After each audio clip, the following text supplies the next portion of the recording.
আগে যে র্যামটা 10,000 টাকায় পাওয়া যেত তখন 30 থেকে 50,000 টাকায় পাওয়া যাচ্ছে, এটা কেন? আচ্ছা, তো চলো আজকে আমরা দেখে নিচ্ছি কেন র্যামের দাম এভাবে বাড়ছে। তো দেখো, আমার কাছে আছে একটা র্যাম, এটা কিন্তু আমাদের ল্যাপটপ বা কম্পিউটারে ইউজ করা হয়।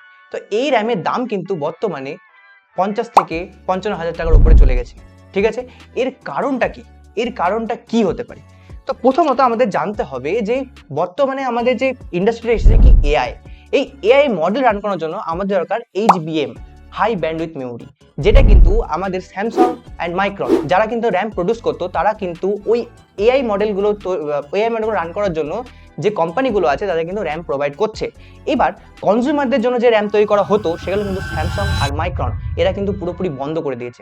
স্যামসাং আস্তে আস্তে কিন্তু পুরোপুরি বন্ধ করার দিকে এগোচ্ছে, মাইক্রন প্রায় বন্ধ করে দিয়েছে বলতেই পারো। তো এই কারণগুলোর জন্যই কিন্তু এআই কোম্পানিগুলোতে র্যাম পৌঁছাচ্ছে, কিন্তু আমাদের মতন কনজিউমারদের কাছে র্যাম কিন্তু কোনোভাবেই পৌঁছাচ্ছে না। এই সব কিছুর জন্যই কিন্তু আজকে র্যামের দামটা আকাশ ছোঁয়া। তো এটা কিন্তু আমাদের সবার সমস্যা হয়েছে, তো কিছু করার নেই, বর্তমানে এইটাই আমাদের এখন মেনে নিতে হবে। তো চলো, আজ পর্যন্ত এইটুকুই ছিল আমাদের টোটালি আজকে নিউজ। Then by.